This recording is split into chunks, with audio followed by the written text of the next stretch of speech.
je reviens sur les aspects féminins et même mécaniques du christianisme. Je m'intéresse beaucoup à la machine. Et quand on ne s'intéresse pas à la machine, on ne comprend pas ce qu'il y a de commun entre les humains et la machine. Si je ne m'intéresse pas à un sujet, comment puis-je savoir comment tel sujet est lié à tel autre sujet? Imaginons quelqu'un qui on demande de parler des rapports entre le français et l'anglais, et qui ignorerait tout de la langue anglaise, ou qui ignorerait tout de la langue française. C'est l'absurdité. Donc chaque fois que nous ignorons un certain sujet, nous le mettons à part, nous l'éliminons, l'excluons, nous commettons une erreur méthodologique majeure. Parce que nous ne savons pas ce que nous faisons, parce que nous n'abordons pas, nous ne savons pas de quoi il s'agit. Donc si nous ne savons pas peut-être que finalement, cet objet que nous avons éliminé, eh bien, il ressemble énormément à tel autre objet. C'est pas inintéressant.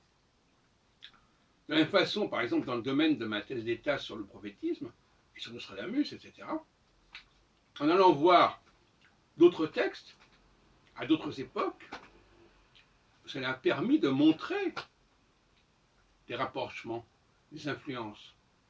Et pas forcément des influences du plus ancien vers le plus récent, mais du plus récent vers le plus ancien, quand, dans certains cas, il s'agit d'antidatation. C'est-à-dire qu'on a avancé la date réelle d'un texte, par exemple. Et donc, revenons à notre affaire. La multiplication des pains, c'est un phénomène mécanique. Donc, Jésus est présenté comme une machine qui va multiplier les pains. C'est pas très heureux, peu importe, ce sont des valeurs qui sont là, qui sont ce qu'elles sont. De la même façon, la résurrection elle-même, c'est l'immortalité, la réparation, est une valeur féminine, une valeur mécanique. Je peux réparer une machine, je peux réparer un objet. Un objet n'est jamais mort de façon. J'ai la possibilité. Si je suis face à un homme mort, c'est une chose, mais face à un objet, j'ai toujours l'espoir et même la compétence éventuellement de le réactiver, de le reconditionner, comme on dit aujourd'hui. Donc la notion d'immortalité, elle est très mécanique finalement. Et puis pour terminer, j'ai parlé aussi de la question de la mère. La mère. La naissance de Jésus, ça renvoie aussi à une forme de mécanique. Parce que c'est un produit, l'enfant est un produit de mécanique, d'une machine.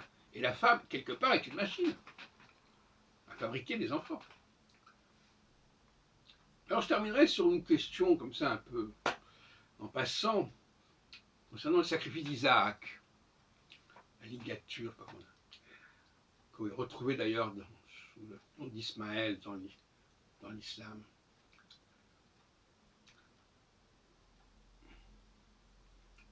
Le sacrifice de l'enfant est choquant. Mais l'enfant, c'est aussi une fabrication. Et on sait que Dieu, le Dieu des Hébreux, n'aime pas ce que l'homme fait. Voir Osée, chapitre 8.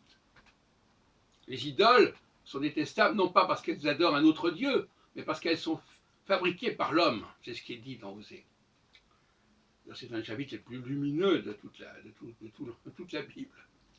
Et en fin de compte, c'est une clé fondamentale.